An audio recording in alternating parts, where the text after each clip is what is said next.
Sir మొత్తం ప్రపంచవ్యాప్తంగా యుద్ధ మేఘాలు కమ్ముకున్న యుద్ధం వస్తుంది, మూడో ప్రపంచ యుద్ధం అని చెప్పి అంటున్నారు. పరిస్థితిని చూస్తే మీకేమనిపిస్తుంది సార్?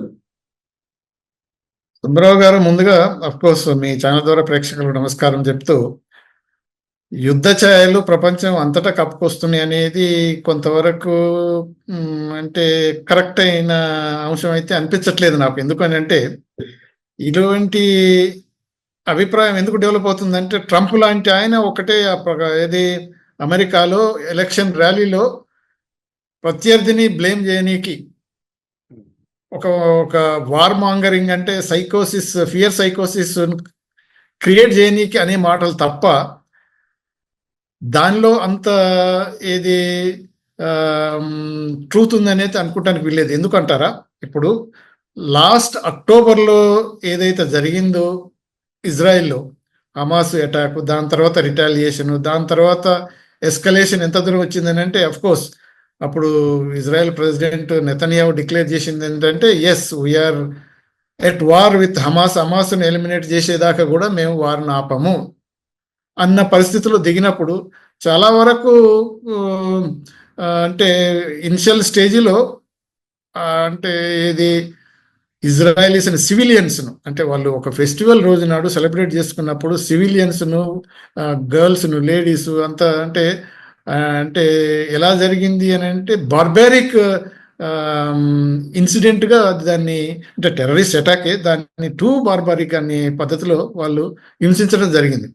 దానికి రిటాలియేషన్గా వాళ్ళు చేసుకున్నారు, చర్యలు తీసుకున్నారు, చాలా అటాక్ చేశారు, చాలా మంది చనిపోయారు. ఇప్పుడు మోర్ దాన్ 45,000 పీపుల్ గాజా టైప్లో ఇటువైపు చనిపోయిన వాళ్ళు.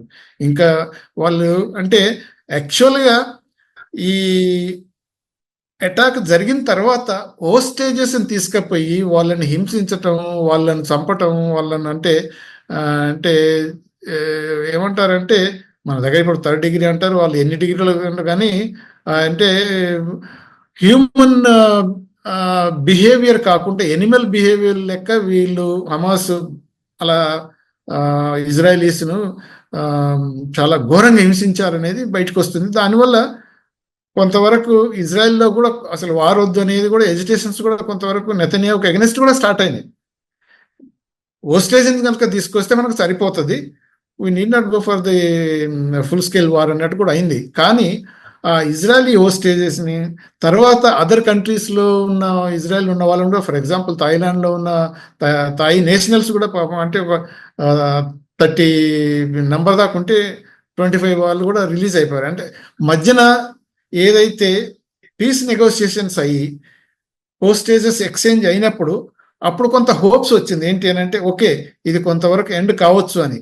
కానీ అది సగం వరకు జరిగిపోయింది. సో ఇంకా చాలా మంది ఒక 70+ మన ఇజ్రాయలీ హోస్టేజెస్ ఇంకా వాళ్ళ చేతిలో నుండి వాళ్ళను విడిచేది లేదు. అంటే వాళ్ళు దీనికి 150 ఇజ్రాయలీస్ను రిలీజ్ చేసినప్పటికీ కూడా 250 దాకా వీళ్ళను అంటే పాలస్తీనియన్ ఫైటర్స్, వాళ్ళు ఏమంటారంటే ఫైటర్స్ అంటారు, వీళ్ళేమో టెర్రరిస్ట్ అంటారు, వాళ్ళని రిలీజ్ చేసి కొంతవరకు ఇంకా మిగిలిన 70 హోస్టేజెస్, ఇజ్రాయెల్ హోస్టేజెస్ని కూడా ఏదో ఒక విధమైన రిలీజ్ చేయగలిగితే ఇది మనకు ఈ వార్ అనేది అంత ఎస్కలేట్ కాదు, పీస్ ప్రివేల్ అవుతుందని అటు ఈజిప్ట్లో, కైరోలో, ఇటు ఖతార్లో చాలా వరకు నెగోషియేషన్ జరిగినాయి. కానీ కాకపోతే ఏంటంటే హార్డనింగ్ ఇజ్రాయెల్ సైడ్ ఉన్నది, అటు న్యాచురల్గా పాలస్తీనియన్ సైడ్ కూడా ఉండటం వల్ల ఇది దూరం అయిపోయింది. ఇరాన్ ఎంటర్ అయిపోయింది. ఇరాన్ సంబంధించినటువంటి చీఫ్ ఇప్పుడు తాజాగా ఒక స్టేట్మెంట్ కూడా ఇచ్చారు. అదే మీరు అదే నేను వస్తున్నాను. ఆ స్టేజ్ నుంచి ఇప్పుడు ఇరాన్ ఎంట్రీ వల్ల యాక్చువల్గా ఇరాన్ అనే ఫ్యాక్టర్ లేకపోతే ఈ వార్ ఇంత దూరం రాకపోవు. ఎందుకు అని అంటే, ఇరాన్ ప్రాక్సీ వారు అగెన్స్ట్ ఇజ్రాయెల్ చేస్తుంది త్రూ ఎవరి ద్వారా? హమాస్ ద్వారా, హెజ్బుల్లాస్ ద్వారా, హూతీస్ ద్వారా. ఈ 3 రకాలైన ఏదైతే ఫైటర్స్ ఉన్నారో వాళ్ళనేది ఫ్రీడమ్ ఫైటర్స్ అనొచ్చు, వీళ్ళనేది ఏమో టెర్రరిస్ట్ అనొచ్చు. కాకపోతే అఫ్కోర్స్ ఇప్పుడు హెజ్బుల్లా ఉంది, యూరోప్, యుఎస్, మిగతా అదర్ వెస్ట్రన్ కంట్రీస్ అన్నీ టెర్రరిస్ట్ ఆర్గనైజేషన్ అని వాళ్ళు దాన్ని డిజిగ్నేట్ చేశారు. హూతీస్ని అయితే ప్రతి ఒక్కరు టెర్రరిస్ట్ ఆర్గనైజేషన్ అంటున్నారు, ఇంక్లూడింగ్ ఇప్పుడు సౌదీ అరేబియా, అదర్ మన గల్ఫ్లో ఉన్న కంట్రీస్ కూడా ఈ హూతీస్నైనా హెజ్బుల్లాస్ అయినా వీళ్ళు టెర్రరిస్టులని డెసిగ్నేట్ చేసిండ్రు. అంటే అటువంటిప్పుడు ఇరాన్ ఫ్యాక్టర్ ఏంటి, ప్రాక్సీ వారు చేస్తూ ఇజ్రాయెల్ మీద ఇలా దాడి చేసింది కాబట్టి వాళ్లకు ఇది మనీ, మెటీరియల్, వెపన్స్ ఇవన్నీ ఇస్తుంది కాబట్టి ఇంత దూరం వచ్చేసింది. మీరు అన్నారు అయతుల్లా ఖొమేనీ ఈరోజు ఏది పెద్ద స్టేట్మెంట్ ఇచ్చి ఏది నిన్న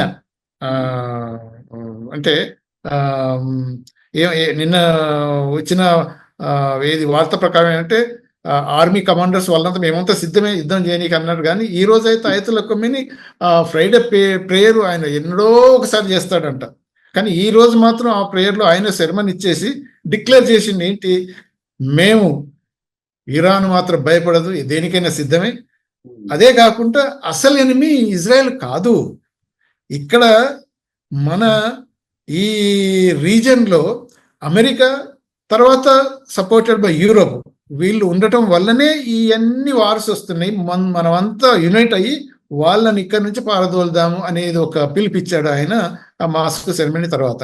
అని అంటే ఇప్పుడు ఇజ్రాయెల్ అటాక్ చేస్తుంది ఇమ్మినెంట్, ఎందుకంటే మొన్న ఏదైతే మిసైల్ అటాక్ జరిగిందో దానికి ప్రతీకారం తప్పకుండా తీసుకుంటుంది. ఇజ్రాయెల్ ఓపెన్గా చెప్పింది. కాకపోతే ఏంటంటే ఇప్పుడు ఇజ్రాయెల్ టార్గెట్ చేసేది ఇరాన్లో ఏంటి, రెండు మేజర్, మిగతా కొన్ని ఉంటాయి బట్ మెయిన్గా న్యూక్లియర్ ఇన్స్టలేషన్స్, తర్వాత ఆయిల్ ఫీల్డ్ స్టోరేజెస్. దీన్ని అటాక్ చేయాలని ఆల్రెడీ ఇజ్రాయలీస్ కొంతవరకు అంటే డిఫెన్స్ మినిస్ట్రీ ప్లాన్ చేస్తున్నప్పుడు బైడెన్ ఎంటర్ అయిపోయి న్యూక్లియర్ ఇన్స్టలేషన్స్ లో మీరు మాత్రం అటాక్ చేయొద్దు, అది ఇంకా వార్ ఎస్కలేట్ అయ్యి డివాస్టేటింగ్ డిస్ట్రక్షన్ అయిపోతుంది కాబట్టి అది అడ్వైజబుల్ కాదు. కానీ ఆయిల్ స్టోర్స్ మీద అది ఏమాత్రం కామెంట్ చేయలేదు కాబట్టి ఆయిల్ ప్రైసులు 3 రోజుల నుంచి ఎంత పెరిగిపోతున్నాయో మొత్తం అంటే ప్రపంచంలో అంత తెలిపోతుంది. ఎందుకు పెరుగుతున్నాయంటే ఇప్పుడు స్ట్రెయిట్ ఆఫ్ హార్మజ్ ఏదైతే ఉన్నదో దాని నుంచి ఆల్మోస్ట్ 40% ఆఫ్ ఆయిల్ ఆ ఏరియా నుంచి రావాలి, ఆ స్టేట్ నుంచి. సో ఈ వార్ ఎస్కలేట్ అయినప్పుడు ఆటోమేటిక్గా ఈ ఎఫెక్ట్ అవుతుంది కాబట్టి సప్లై చైన్ దెబ్బతింటుంది, దాంతో షార్టేజ్ వస్తుంది. అందుకే ఆయిల్ ప్రైస్ ఎస్కలేట్ అవుతున్నది.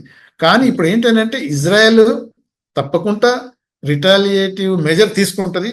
దాని తర్వాత ఇరాను అఫ్ కోర్స్ ఇప్పుడు మనం చూస్తున్నాం ఇరాన్లో ఏది ఆల్మోస్ట్ వార్ గెలిచినట్టే సెలబ్రేషన్స్ అవుతున్నాయి. ఏంటంటే వాళ్ళ మిసైల్స్ ఇజ్రాయెల్ మీద పడ్డాయి, ఇజ్రాయెల్ ఎయిర్ ఫీల్డ్ ధ్వంసం చేయగలిగినాయి, కొంత నష్టం కలిగించింది అనేది వాళ్ళకు అంటే సెలబ్రేషన్ అవుతుంది. కానీ ఇరాన్ మీద కనుక ఇజ్రాయెల్ రిటాలియేటరీ అటాక్ స్టార్ట్ చేసినప్పుడు ఎంత డివాస్టేషన్ డిస్ట్రక్షన్ అవుతుందో వాళ్ళు ఇంకా చూడట్లేదు, అది అవుతుంది. దాని తర్వాత ఎస్కలేషన్ ఎంత దూరం పోతుంది అనేది ఒక ఆలోచన. అయితే ఇప్పుడు ఇరాన్ ఇంకా రెచ్చిపోయి ఏమైనా చేసినా కానీ ఆ రీజనల్ కాన్ఫ్లిక్ట్ కొంతవరకు పెరిగిపోతుంది తప్ప ఇది థర్డ్ వరల్డ్ వార్కి వస్తుందని ఏదైతే ట్రంప్ చేసే ఎలక్షన్ ర్యాలీ ఏమంటారు ఫియర్ మాంగరింగ్ అటువంటి ఓటు అంటే ట్రంప్ ఏమంటున్నాడు అంటే బైడెన్, కమలా హ్యారిస్ వీళ్ళు అసలు అంటే స్పైన్లెస్ పీపుల్, వాళ్ళను యుద్ధం ఆపలేరు, ఆపకపోయేసరికి థర్డ్ వరల్డ్ వార్ వస్తుంది, అందువల్ల నేను ప్రెసిడెంట్గా గెలిస్తే ఇమీడియట్గా నెక్స్ట్ డేనే నేను వార్ స్టాప్ చేసేస్తాను, అన్ని క్లోజ్ చేసేస్తాను అని. అంటే ఏమంటారు మాయల పక్కీరు కనుక మన తెలుగులో అంటే ఇదేదో మాయ చేసి మొత్తం ఇలా చల్లేసేస్తే అందరు కామై కూర్చొని వాళ్ళు మిసైల్స్ కాదు కదా ఆ పూలతోనే ఆడుకుంటారు అనుకొని ఆ ట్రంప్ అనేది అంటే it's only with war slogan అయింది.